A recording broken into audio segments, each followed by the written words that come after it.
um, who contacted me and was like, hey, you know, just asking me to verify some factual information. So I was like, because I like a lot of times when I go look at properties, I might do an unpublished video for my client where I'm talking, I'm explaining things, just giving my commentary on the property, whether I think it's a great investment or whether I don't. So I happened to run across this podcast with Van Jones, another gentleman who, don't ask me his name because I don't recall, and John Hope Bryant. Yep, They I were remember talking that one. about, yep, they were talking about AI. And I felt like, wow, these guys really are onto something. And I think it's something that definitely for the space that we're in, it's a good topic for us to be discussing. You know, Okay. how you can use AI to not only leverage your business, but just leverage your life, period. Interesting. So I'm curious, what did you take back from it? How did that interview land for you? Um, I liked the information that they shared because he kind of gave some historical context too, as far as like um, it took us, I think he said 60 years to get like to the automation part, you know what I mean? Like, you know, once automation happened and all that, that was like 60 years.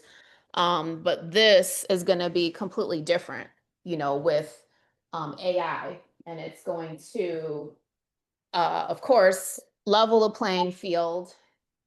Um and you know, because everybody has access to it, it's going to be a game changer. And of course, it's going to help people streamline their processes, and for business owners, you know, cut down on overhead. And if you are an employee, quote unquote, um, you know, you may be replaced at some point by AI. So you need Yeah. to make sure that you are um, trying to make yourself like a super employee, being able to utilize and leverage those tools for your position to make you more valuable to the company, or you know, whatever you may be involved in. So I thought it was great information, and I thought, oh wow, this would be a good topic for us to jump right into. What about you? Yeah. What did you take from the podcast? Well, I mean, I've been listening to a number of different podcasts. I've been watching the news about different things that are transpiring in that space. I've even gotten to the point now where I'm starting to look at taking a couple courses here and there just to get a basic understanding For of how, AI. yeah. I'm gonna And send you something to your phone after the podcast that I'm gonna be doing. yeah. And I don't know, like the entrepreneur in me is excited, right? Anything we can do to create efficiencies is always going to excite me, right? Because at the end of the day, the number one goal for you as a person who owns a business is to create a business that requires as little capital as possible but generates as much. And AI is going to be a game changer for that. And I'm excited about even the tools that I'm using now and how it's sped up my process. And you know what I know is just like anything else. I mean, the early adopters, those of us who take this seriously, we are going to be light years ahead of our competition. Like I agree with John O'Brien, I agree with Van Jones. I can't remember the other gentleman's name either, but it doesn't take anything from him. I just can't recall his name. He's not as quote unquote, I guess, famous as the other Yeah, two personalities. But but still very but brilliant. yeah, but you know what I know, like I said before, is that despite the fact that some people may believe it is extremely accessible and utilizing and taking steps to employ what you know is two different things. And so I'm excited about that because I know, quite frankly, as an entrepreneur, a lot of my competitors or a lot of people who are operating in the B2B space or in a lot of the other spaces I'm involved in aren't deploying it. So I'm excited about that because it gives me a chance to really um, get after the business of being a business owner in a different kind of way. And it does kind of level the playing field a little bit. I mean, we are all earning as we learn. We're all learning as we go. So I like that. Um, and I believe that they're right, as well as a lot of the other voices I've heard on this topic, is that the AI isn't going to replace you per se. The people who understand how to use AI is going to replace you, right? Um, that's what's going to cause a lot of the displacement. You have to learn how to utilize this tool, um, or you're going to be replaced by someone who does, right? The tool in and of itself is not going to replace you.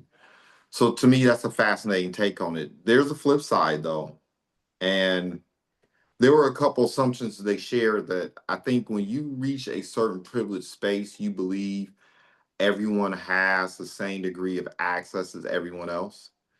And the bottom line is here in Detroit, there's still internet deserts. There are places where you can go in Detroit. There are places where you can go in Michigan. And Michigan and Detroit aren't anomalies where no people don't have access to the internet like that. They don't. And if they do have access to the internet, it's not at the speed, it's not the level of, it doesn't allow them the level of productivity that someone like you or I would enjoy. So I think about that a little bit. To me, that was glaring during the pandemic when there were kids who were able to continue schooling because they had access to the internet, they had access to educated parents, they had access to certain resources other kids didn't have. And those kids who did not have access to the internet, those kids that didn't have the ability to jump online and participate and interact with their teachers and interact, and the parents interact with teachers, still kind of business as usual, those kids are still desperately behind. And I think about that. I also think about the fact that, yeah, you're absolutely right. Like he was talking about how we went from agricultural to manufacturing, manufacture to en masse industrial, then to basically the financial services, and now the technology industries have taken over, right? And in each one of those transitions, there was a time period, right? It was years before we really transitioned from the horse buggy to the automobile. Right. And during that time, even though it was extremely disruptive, people did get hurt by that. You still had decades to make the transition, right? Yep. Whereas what normally would take decades, we're doing in literally months and years. And I do think about that, like the displacement and the dysphoria that will occur, because I think as a result, we're going to see high unemployment rates. Like we're going to see it could get as high as 20%. And some people who don't understand what that means to our economy might brush that off their shoulders and say, not a big deal. No, that's a big deal. Okay, Well, when our unemployment rates go up 1%, it makes a huge impact in our economy. And I believe the unemployment rate is going to go up because people aren't going to retool. They're not going to learn. They're not going to pivot. they're going to give Uh, up. yeah. Um, and it just takes people, like it takes human beings. We've been hot wired.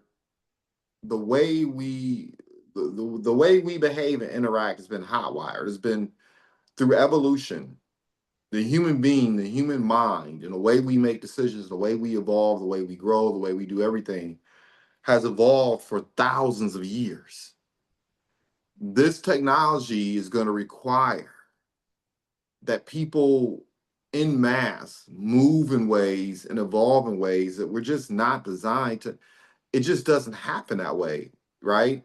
Um, there's levels to intellect. There's levels to um, talent, skill, capacity, et cetera, et cetera, et cetera. There's levels to it, and evolution just doesn't work that fast. And so I don't believe the playing field is as equal as a lot of people would like to think it is. And I am looking at all the benefits of AI, and definitely I'm incorporating everything that I do. But I'm also acutely aware of the fact that there's going to be a lot of displacement, a lot of dysphoria. We're going to see some fascinating and insane things happen as a result of it. And it ain't going to be all good, right? On the other hand, it was interesting. I did a open house for actually one of our partners last night. She had a great turnout, went fantastic. We'll talk more about it offline. But one of the other individuals who attended, the conversation I had with her, because she's very concerned about it. And I asked her what she did for a living, and she said she did, I guess, nursing assistant work, kind of like home Yeah. health care for adults, things like that. Okay. And I said, look, you need to understand that a lot of these jobs that are you're going to be involved with, that you've been involved with, are going to be gone. We are going to have robots accompanying us, walking up and down the street, carrying groceries and doing whatever else very soon, a lot sooner than we think. iRobot is coming, right? But I said, there are still industries that are going to thrive, and there are industries I think they're going to do well. Like therapeutic industries, I think are going to skyrocket. It's going to skyrocket. Therapeutic industries, right? Because people are going to need therapy. A lot of people, as a result of displacement, the fact that a lot of folks' identities are tied to the nature of the work that they do. And you have people who've been mastering certain crafts for years, and all of a sudden their crafts are they're not going to be able to perform their craft. Something else is going to be doing it. It's going to cause a lot of problems, right? People's just self concept as it relates to the world around them is going to need to change dramatically. There's going to be a lot of need for therapy. Okay, um, it's going to sound crazy, but you know what? You're going to have a situation where it would not surprise me if you looked up online and you saw people who were being paid just simply to take walks with other people, where people will actually pay just to have some type of human being or partner um have like conversation, discussion, socialize, go out and socialize with them, right? Go out to a restaurant, go out to a movie. Like people are literally gonna, I would not surprise me if you had people like who set up businesses where I can be your kind of pseudo temporary life partner, because that need for human connection is going to skyrocket. Like I say, human beings, we're not going to evolve that fast. We are hotwired, we're conditioned for a connection to other human beings, right? Sometimes even our own self concepts are defined by how other human beings see us and how we interact with them, et cetera, et cetera, et cetera. We're pack animals, right? Okay. And the bottom line is you're going to see services that are designed to meet that need that's being squeezed out, right? Um, I mean, there's going to be a lot of industries that are going to thrive because of AI. Diet, exercise, um, you know, social biking, and a lot of these things that we kind of look at and take for granted now, those things are going to be huge, right?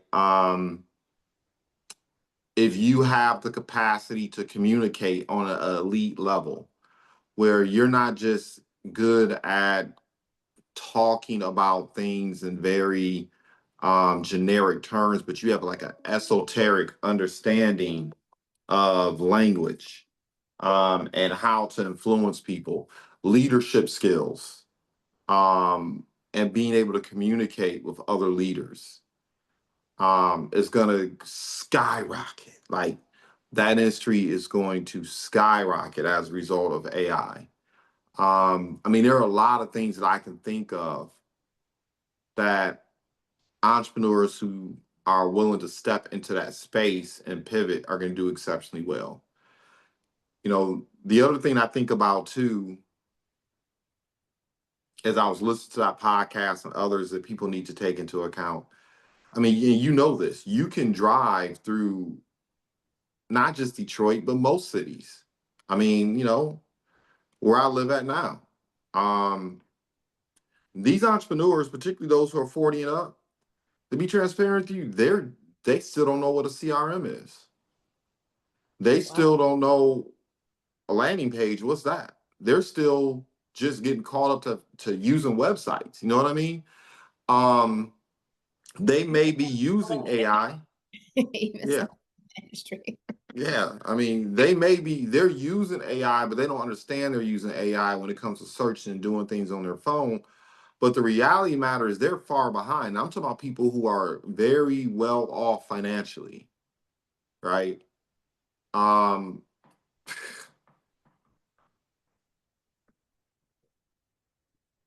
when I think about AI, okay, this is where I was going with that. This is where I'm going with that. Where I'm going with this is this, because this is my biggest concern for entrepreneurs as well. I'm gonna tell you right now, I'm not trying to learn every single AI tool that's out there because it's evolving so quick. It's so many tools being introduced so frequently. The bottom line is a lot of the technology we're using today, they already created that technology 10, 15 years ago. It's just not being deployed. And the things that can be done with AI and technology um, that's being created today, it's going to look like the Jetsons. It's going to look beyond the Jetsons. It's going to be beyond even our imagination that's coming, right? What I would encourage entrepreneurs to do is look at your business, look at your clients' businesses, look at the people whom you serve, and learn the AI tools that are applicable to those situations. General knowledge of AI is good, but when I start taking some of these AI and technology classes, the classes I'm looking to take are classes that are going to allow me to niche down, that are more specific and specialized to the things that I need AI to do and the things that my clients need AI to do. And what I see now is a lot of people learning about all these different tools and packages and this, that, and the other. And it's like a lot of this stuff is going to be obsolete. It's like our phones and our computers become obsolete every year. Well, these tools are becoming obsolete on a monthly basis because there's newer versions being introduced. Learn the tools, learn the strategies, learn the tactics, learn the technologies that will aid you in your business, and rely on the other generalists to do other things if you're really going to get down. Like that's the other thing I'm thinking about. Um, but like I said before, I mean, hell, we got to get people to the point where they even are caught up with what's been going on 10, 15 years ago. I see huge opportunities for that. People who niche down and learn how to use specific tools. I see, but I also see, like I said before, a lot of business owners and entrepreneurs who are going to catch that L. And I know I just went around the block and back again. But as you can tell, these are things I've been thinking about for a long time now. You know, these are things that have been top of mind probably for the last 2 years when this conversation really took flight. So, oh, those are my thoughts. That's what I think about. That's what I'm analyzing um, from my viewpoint and what Well, needs to transpire. I think like you brought up some really good points and things that I didn't think about as far as like some of the um tools being obsolete and people learning stuff that's really not specific to what they're doing, their business, or anything that's going to help them to be more effective and efficient with what they're trying to do. Um, that's a real concern and a real thing that's going to affect a lot of people as well. So I think that's Mhm. definitely a good point. And then two, like you were saying about people needing human interaction, because yeah, AI is great, and being able to, use technology for certain things is amazing and great. But there are certain things that no matter how sophisticated the technology is, some things still require a human being to be able to do it, to be able to pull it Mhm. off. There's some things that no matter what, a human being is going to have to do that, or be a part of it, or whatever the case may be. So I think that's also a really good point, especially in regards to like the human interaction piece, as far as caregivers and that kind of thing, Mhm. and people having a desire for human interaction. Because I think during COVID, um, a lot of things, um, maybe didn't affect you or I, but there were a lot of people who were affected by, like you were saying, with like the need for therapy because they felt isolated, they felt Mhm. alone. There was, a lot of people that, just didn't do well because of being isolated. There was, people who were more depressed and who needed those kind of services, as far as like getting therapy, and just being starved for human interaction because everybody was locked down. um and I think it affects different people differently. There are a lot of people who are loners and who, they're happy with their own company, but at the same time, like you said, human beings were pack animals, and the lone wolf is the dead wolf. So, Yep. that's just, that's a fact. So, definitely have to, take that into consideration as well. And I think it's great to be able to leverage it, and to be able to, um, you know, utilize it for the things you're doing, but it's not like a magic pill that's going to fix everything. It's Yeah. yet another tool in your toolbox to be utilized for certain things. So Yeah. Um, there's a young lady that I'm believing I'm gonna end up taking her on as a client. Um, but she said something that was interesting to me. Like when I was coaching her through um how to communicate her value prop, right? So we were talking about branding and core values, core focus, ideal client, what her what her niche was or her competitive moat was. And midway through our conversation, she shared with me that she felt some kind of way about herself because she felt like, despite the fact that we were having a very elementary discussion in terms of entrepreneurship and what's required to be successful, um, she struggled with it. And she said she struggled with it because she says she has a difficult time communicating in an emotional or qualitative way. mm, And she said that there are a generation, she's younger, she's 23, 24 years of age. And she says there's a generation of people who are coming up like her who are just awkward, right? They're awkward. They don't know how to talk, right? They don't have, what do we say? They don't have good wordplay. You know what I mean? Like their EQ isn't very high. And I thought about that. It's like we are going to be the last generation that was unplugged from the matrix, so to speak. Like we came up unplugged. We had to plug in. But there's a generation that's coming up that has never been unplugged. Like they were born into this. And it's certain skills that they just don't have. There's a certain capacity and flexibility and dexterity in terms of their emotional well-being, psychological well-being.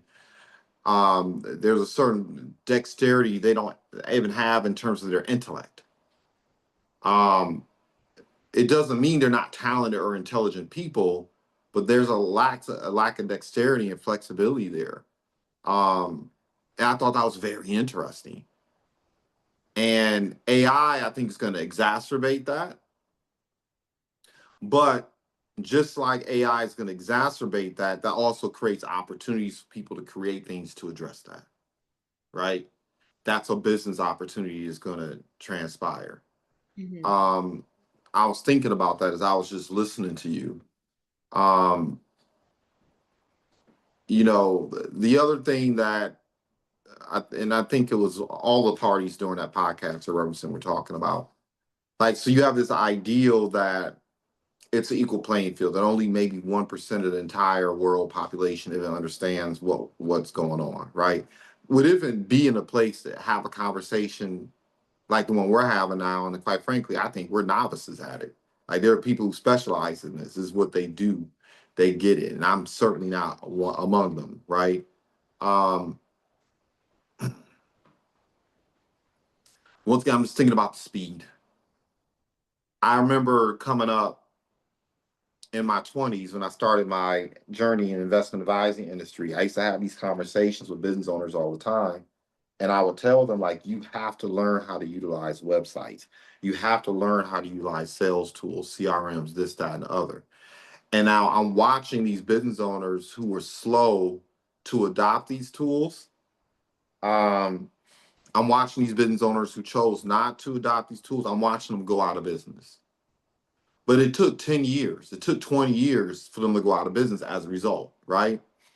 I'm watching like businesses that are invaluable. Like, they have thousands, if not tens of thousands of contacts. They have this database, they have this goodwill that's been created, they have this brand recognition that's been created, that are literally going to go out of business, and there's no business succession plan. The value's just going to die, right? Because they did not get with the times. And once again, there's a part of me that I'm just very aware of the fact that what it took 10 to 20 years to transpire, it's going to happen in 5. Like, I'm very aware that a lot of these blocks that I'm driving up and down here in Detroit Metro and other cities that I travel to, a lot of these business owners are going to be gone. And it's not going to take 10, 20 years. It's going to be gone in 5 years or so. Like, what does that mean, right? Um, but me being an entrepreneur too, it is what it is. I'm also thinking about, okay, where's the opportunities to help these people, or to utilize, or to, like, for me, I'm gonna tell you a play that I'm thinking about, and I'm thinking critically about it, because you have a lot of business owners who just don't know what they don't know. Right. Once again, there are business owners that have databases. They have phone numbers, emails, contact information of people. They don't know how to use it, and they're too hard headed. They're not going to do it properly. I'm literally thinking about buying those databases. Like, hey, you got 3,000 people, you got their phone numbers and their emails. Like, I'm literally thinking about ways of how I can approach these databases in a way to monetize them by offering them value, right? I'm thinking about that critically. And I think AI can be a phenomenal tool to help people do that. Man, I shouldn't have even gave that piece of game away. But anyway, I shouldn't have even done it. I should have just executed myself, and then, in a year or two, popped up and said, hey, right? But I mean, these are the types of things that I'm thinking about. It's interesting, right? Man. So, I give this real estate thing, project, enterprise, and I'm building 5 hours a week. I give it about 5 hours a week. And 80% of that is phone calls. Hmm. Now, this is something I know AI can do better than me. AI can go through those phone numbers and figure out which ones are legitimate, which ones aren't, which emails are legitimate, which ones aren't, at 100 times the speed that I can, right? I've been thinking about that because I'm thinking about hiring someone actually to make these calls. Because my time is better served in interacting with people once they've been identified. Right. But the calls themselves, like this is some BS, man. I can pay someone to do that. Just Mhm. get me the right numbers and email addresses after we've done the skip trace, and we're good.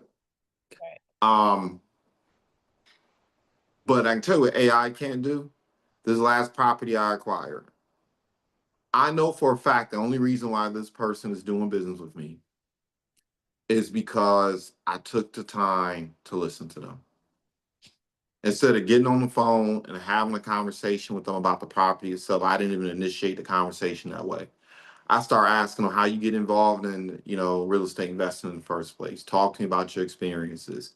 What were you looking to accomplish? Was it legacy for the family? Was because you just enjoy the game? You love real estate? We had that conversation, right? Then we Yeah. started having a conversation about career and what financial independence and wealth means to them, and et cetera, et cetera, et cetera. Then we started having the conversation about the residence itself. Like, give me the history. Why did you acquire this particular property? What did you hope would transpire? Why do you no longer want the property? Talk to me about the relationship with the tenants and this, that, and the other. Like, I want to hear more of that information. Mind you, I didn't get into the mechanicals. I didn't get into, the condition of the property. I was just having that type of conversation. Mhm. And then once I wrapped up, that was 90% of our conversation. And then once I was done with that part of the conversation, then I started asking questions about the condition of the property and when I could stop by, take a look at it, talk to the tenants, et cetera, right? Make sure this transition is smooth for all parties involved. And make sure that the tenants are okay with the fact that the property's changing hands. Make sure that the seller is okay in case they haven't gone through a type of situation they're dealing with a wholesaler. I'm probably gonna have to massage the buyer who's texting me right now because I think this is the first time they've dealt with a wholesaler. So making sure that all parties feel good, and while everybody may not be getting exactly what they want, everyone's getting what they need, which is usually the sign of a really good deal, right? When right, AI can't do that, at least not yet, right? Um, I mean, there's certain things that AI can do and replicate and effectively, efficiently, but there are some things that just still require human touch, human interaction, and that's a prime example of that. yeah, A computer can't um, get a rapport with a human being like another human being can. yeah. So, I think that's a very good point. And like you said, you built a rapport with the person. You weren't just like straight cut to the chase, reading a script. It wasn't a script. It was just you engaging in conversation and getting to know Mhm. this person. And now you're doing business. And they're going to remember that and probably refer you to people and, maybe do some other business with you too, because you took the time to do those things that quite frankly, a lot of people don't do, and AI definitely can't do. Yeah, So, yeah. Man, it's so much going on. Like,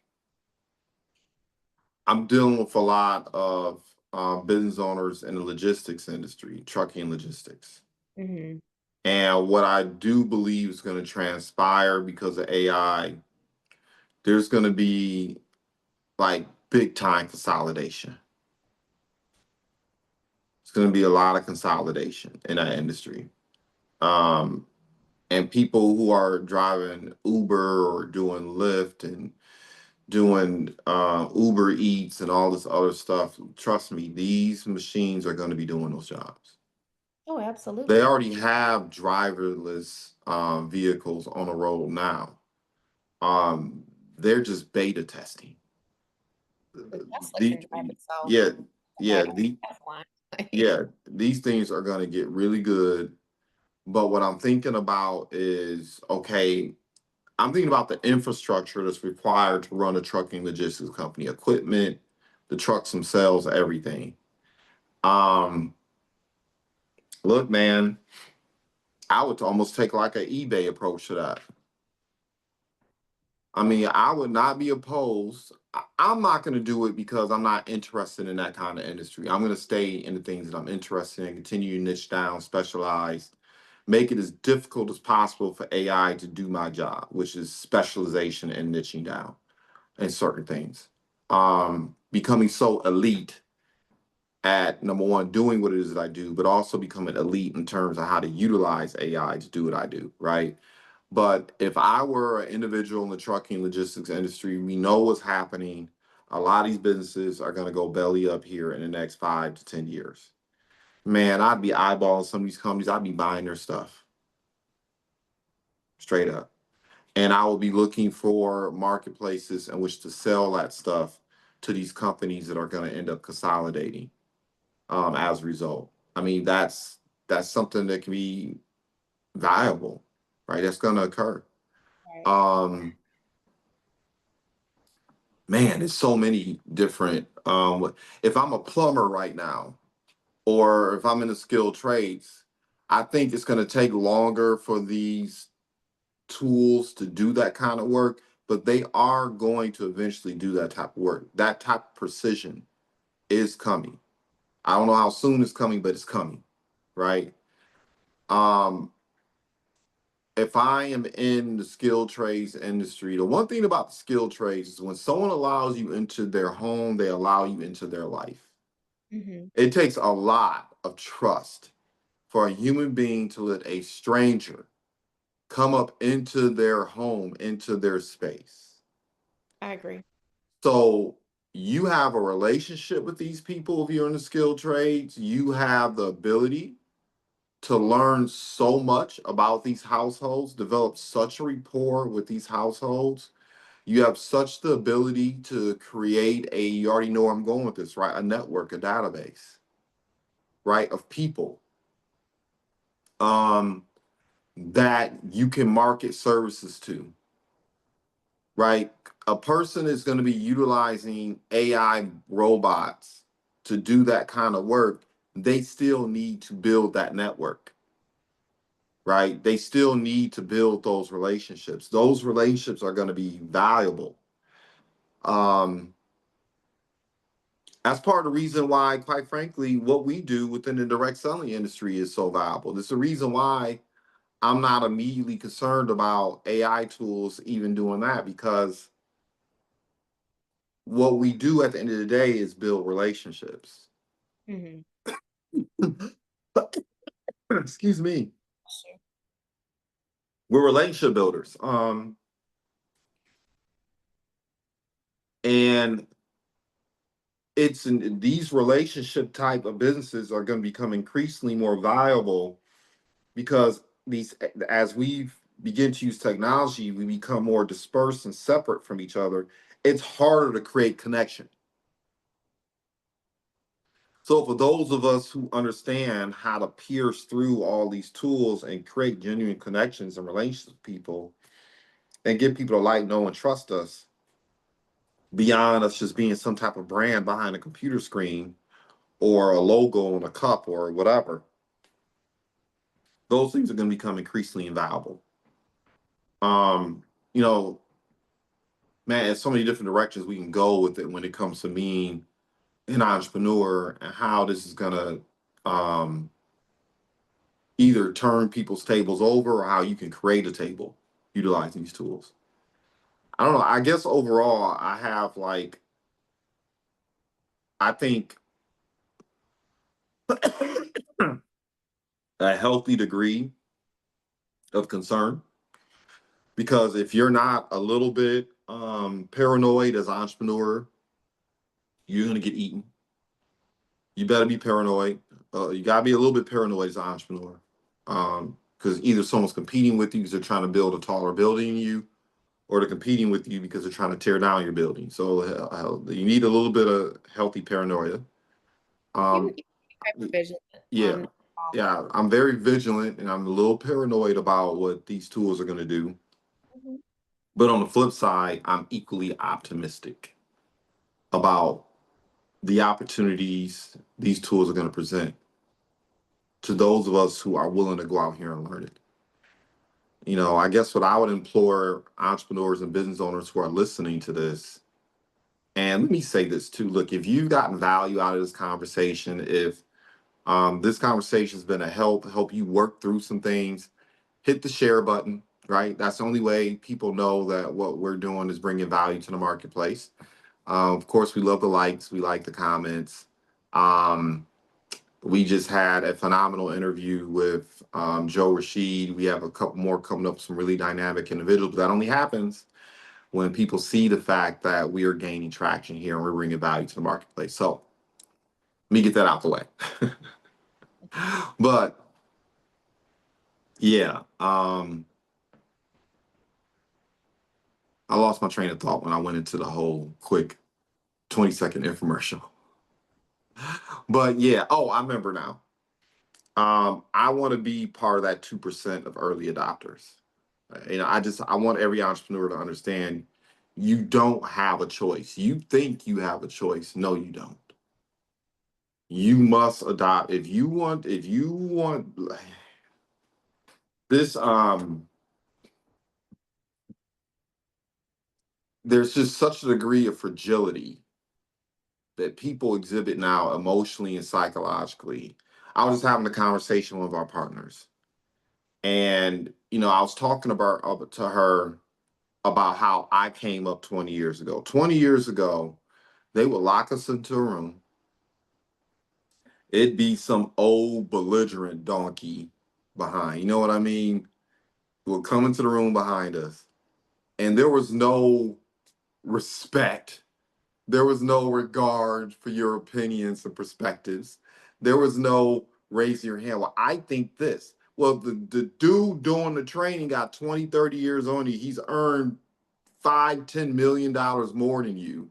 Your effing opinion of what you think didn't matter. They closed the door and they let us have it. But you know what? After 60 days of that, when we came out of that, whatever you want to call it, that lambasting, right? We were monsters. You know what I mean? We were monsters. I was sitting down with one of our partners. They were having a difficult time trying to figure out how to approach a certain segment, marketplace, communicate the value prop, get the client. They've been going through months and months of training, and literally in 15 minutes, I solved their problem. Right? I was like, no, this is how you have to talk about it. This is the language you have to use. You got to understand how other people are thinking. You got to empathize with their situation, what's in it for them, et cetera, et cetera, et cetera. She said, oh my God, you literally solved my. I was like, well, you need to understand that process that I said, what you don't know is that when I'm talking to you and other people, I'm smiling and I'm attempting to be as empathetic as possible.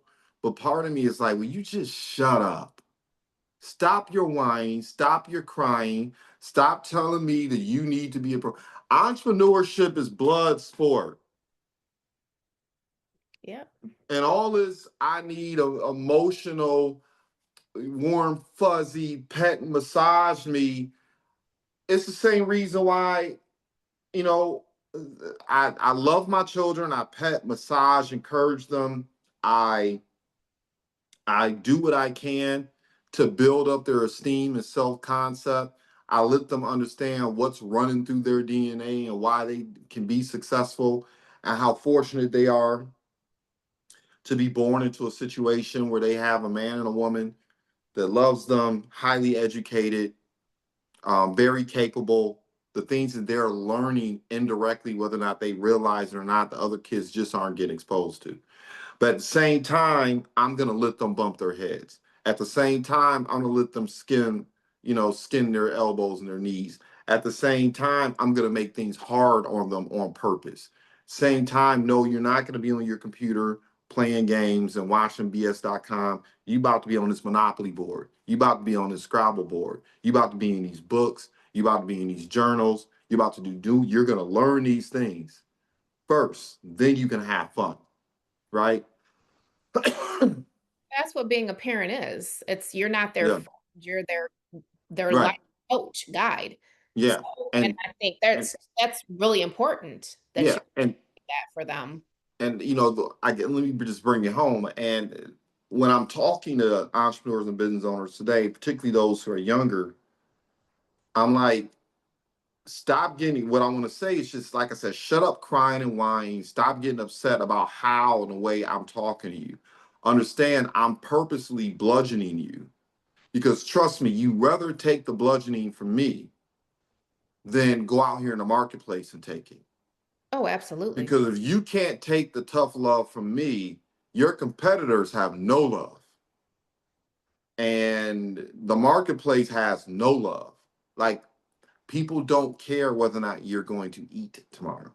They care whether or not they can extract as much value from you as possible. And if you don't have the wherewithal to demand a certain value in return, you're going to catch an L. And when you come across that shady double SOB, or the person that doesn't have integrity, or the person that's just doing things all wrong, and you getting in bed with them, when they catch that L, you catch that L with them. If you don't have the mental fortitude to push through challenges and mistakes and errors and things that are completely out of your control, you could be excellent, the excellence of execution. Right, going back to WWF days. You can have all these things and you can still catch that L. You can get wiped out. Right? If you don't have that, you're going to catch an L. And I guess the message that I'm trying to share with entrepreneurs and business owners about getting profane and saying exactly what's on my mind and using the language I really want to use is, you don't have a choice. Like, I don't care that it makes you uncomfortable. Sorry. I don't care that you feel like you don't have time. I'm sorry. I don't care that you feel like you don't have the means to expense it or the time to expend in this. I'm sorry. Look, no, I'm not sorry. You have to do this. You have to do this. If you don't, you're not going to have 10, 20 years to evolve. You're going to have 2 to 3 years and you're going to be out of business. Somebody's going to be eating your lunch. Believe me. Well, leveling up requires you to be uncomfortable. That Yeah. it's part of the requirement of leveling up. If you're not uncomfortable, then you're not leveling up, period. That's just Yeah. what anybody who's successful will tell you that. Oh, that's just part of it. That's part of that process. So it's a requirement, like you said. So Yeah. Yeah, you have to figure out a way to get better every single day. Like, I'm not trying to learn a whole new AI tool every single day, but what I am doing is just trying to get a little bit better day by day. Right? absolutely. If you get 1% better a week, you're 52% better at the end of the year. Right? Yeah, If that's the you goal every day. It's like you said, just to Yeah, be the best possible version of yourself, to learn as much as you can. And of course, most importantly, to be able to execute because you can learn all day, every day. And if you're not executing what you're learning, then what are you really doing? yeah, yeah. So, It's fascinating, man. It's fascinating, man. well, And I it do Go ahead. to wrap up because I do have a bunch of stuff Mhm. that I have mentioned. You Um, saw that text I sent you, right?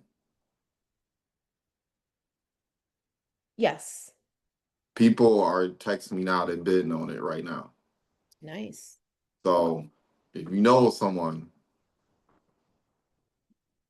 I, that deal is probably gonna be done in about 3 to 5 days. couple hours. Or a couple hours. I got someone now who's like, I want it now. And I'm like, well,